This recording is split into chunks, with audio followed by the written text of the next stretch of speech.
ভুঁড়ির গোবরের দিয়ে পানিতে এখানে ধুচ্ছে। চাচা ওইখানে গরুর ভুঁড়ির গোবরের পানিতে গরু ধুচ্ছে ভুঁড়ি, এখানে শাক ধুচ্ছেন, এটা কি উচিত? চাচা এটা কি শাক ধোয়াটা উচিত? উচিত, তবে তো আমরা তো এখন সবাই না ধুই না। সবাই ধুলে উচিত বলেন, এটা আপনি খাবেন ওরা যা আগে ধুইতে হয় শাড়ি ধুইতো না? ওরা ওইখানেই ধুতো চাচা, আমি অনেকগুলো ভিডিও করছি, ওরা ওখানেই ধুইতো। ওরা তো ধুবে, ওরা বলবে ঢাকা শহরে ভুঁড়ি ধোয়ার জায়গা নাই, ওরা বলাটা স্বাভাবিক। বাট আপনি শাক ধোয়ার তো পানি ঢাকা শহরে লাখ লাখ আছে।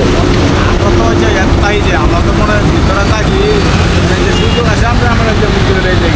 চাচা এই লেকগুলাতে পুরা ঢাকা শহরের যত ময়লা আছে, গু মলমূত্র আছে, সব ঢোকে, বুঝলেন আপনি? পুরা সব ধুয়ে এখানে ঢোকে, সেটাতে আপনারা শাক ধুতেছেন। ভুঁড়ি না ধুইলেও তো শাক ধোয়া উচিত না বলেন? আপনি এই যে শাকগুলা যে চকচকা করে নিয়ে যাইতেছেন, এই শাকগুলা, এটা আপনার বিবেকে কি বলে বলেন? এটা কি উচিত? আমরা মানে আপনি নিজে খাবেন বলেন? আপনি যদি জানেন যে গরুর হচ্ছে গোবর দিয়ে গোবরের পানিতে শাকটা ধুইতেছে, আপনি নিজে খাবেন? আমরা ওইখান থেকে নিতে মানে ধুয়ে হারি, আবার আমার ওই যে পানি আসলে কলের পানি আছে, তাহলে কলের পানিতে কেন ধুলেন না? ইনো আবার ধুই। আপনি তার মানে কি গোবরের থেকে একটা তোলা শাক নিয়ে যাই ধুয়ে পানি দিলে শেষ, এটা মনে হয় আপনার? ধুয়ে আবার পরিষ্কার হয়ে যাবে জায়গা পানি। কেন ওইখানেই ধুয়ে এখানে কেন ধুচ্ছেন? আপনি বুঝেন যে এটা যদি জানেন যে ড্রেনের পানিতে ধুবেন, তাইলে ওইখানে ধোয়ার লাভটা কী হলো? তার মানে কেউ জানে না, দেখে না, এই জন্য গরুর গোবরের পানিতে ধুয়ে আপনি ইচ্ছা মতো নিয়ে যাইতেছেন।